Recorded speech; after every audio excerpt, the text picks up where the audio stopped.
So ayun na nga mga boards, nakapagpalit na tayo ng gulong.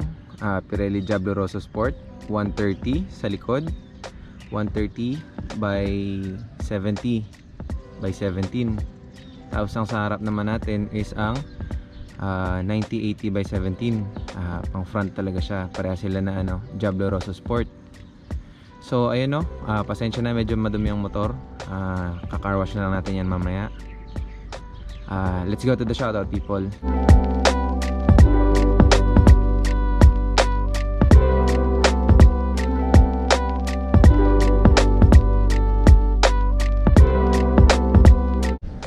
So salamat pala sa mga sa mga solid subscribers natin diyan.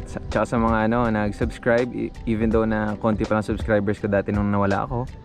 Ayun, sa mga patuloy na nag-subscribe, maraming salamat. At saka sa mga nakatutok pa rin, ayun, maraming salamat sa inyo.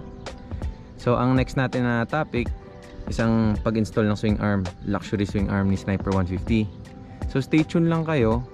Abangan nyo yung mga vlogs, marami tayo nyan. ECU, valve spring, camshaft, proliner na pipe, brake calipers sa front, tsaka yung brake lever, tsaka yung mga brake hose, i-install natin yan sila. So stay tuned lang kayo, abang-abang lang sa mga vlogs upload. So ayun, maraming salamat. Joke Rides, peace out.